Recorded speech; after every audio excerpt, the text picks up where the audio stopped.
Inflation slipped to 2.9% in July, much lower than expected.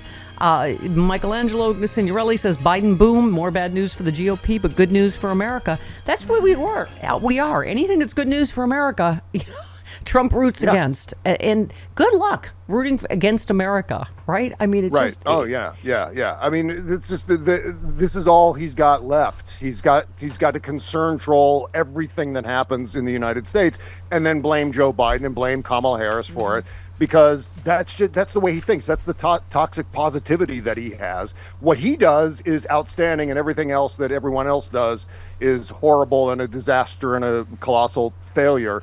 Even though the opposite is true. I mean, we can look at everything. His website, his social media app, Truth Central, is a colossal failure. Lost all kinds of money in the second quarter. I think they made a total of something like $800,000 in revenue in the second quarter of 2024. It's a disaster. And of course, the stock tank, which is my favorite streaming show to watch. I know. By the way, here was the one I was looking for. Our friend Brooklyn Dad Defiant, the fact check. Trump just claimed America's education system is ranked around the bottom in the world.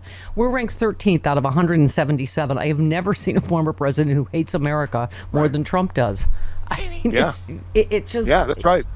I mean, and this is why you see this explosion of hope and joy in the Harris Waltz campaign that is so positive. And, I just was saying how, everything's making me cry. But, when Kamala Harris the vice president announced the Olympic wins, and everybody started chanting USA. And it's like, oh, yay, rooting for America. Right.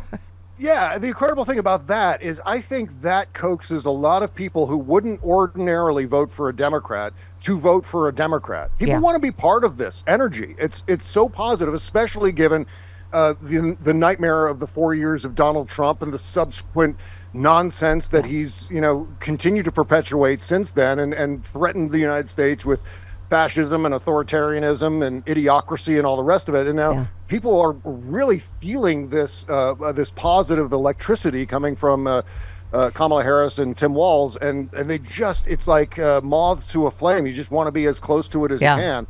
And even if you disagree with the policies, it's a positive thing for the United States. It's undeniable. It's just happy news is just killing me. Daily Beast tweets, the survey from progressive youth voting group Next Gen America, first shared with the Daily Beast, shows Harris has vastly improved on Biden's performance among voters under 35, beating Trump in a multi-way survey, 53% to 36%. I heard you quote this on the Bob Cesca show, which is my very favorite podcast in the entire world. Christopher Boozy, who has predicted things, so he tweeted, when Florida flips in November, just remember who said it would flip first months ago. Oh my God, would that be the final blow for Trump, right? Oh yeah. In fact, I've got Christopher Boozy on my show today to talk about his brand new electoral map. So that came out recently. I can't wait to talk with him about that. But I think Florida's on the map. I'm not saying that we're going to win Florida, but I'm just saying that there's a strong possibility if we continue to hustle and if we don't get happy. But you know what else I think is on the map? And I'm an outlier on this. I don't think even Christopher Boozy is predicting this. But I think Ohio. Oh, God. I think Ohio is a possibility. If J.D. Vance loses them Ohio, oh my God. Yeah. Which I think he's capable of.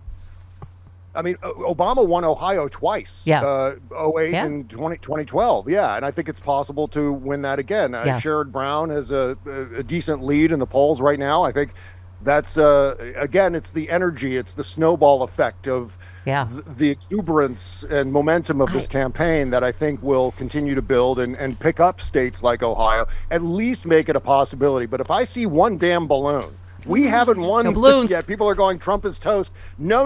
You have to go outside, turn around 3 times and spit. All right. Otherwise, you're going to bring down the wrath of the thing and all the rest. But let's future for a second. For instance, Chris, who said, let's assume our worst nightmare, that Democrats get the White House, the House, and the Senate. The first thing they'll do is get rid of the filibuster, and you'll have 2 new states, D.C. and Puerto Rico. That's 4 new Democratic senators in perpetuity. Who said that? Deputy Dog. No, that was Mitch McConnell threatening us with a good time. Okay. Wow. Yeah.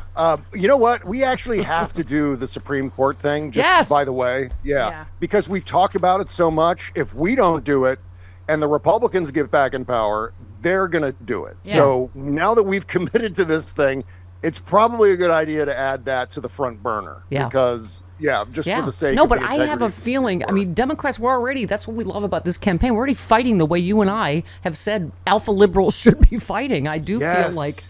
you know, we're finally going to do some that we've always been talking about, you know? Right. It's such a relief to see, and it's being handled so adeptly by the Democrats. They're not going too far. We're not selling out our values. Right. We're throwing off the gloves and saying, you know what, we're not going to be pushed around anymore. We're not going to cower in the corner and say, please don't hurt me. My second West Wing reference West of Wing this segment nerd. today.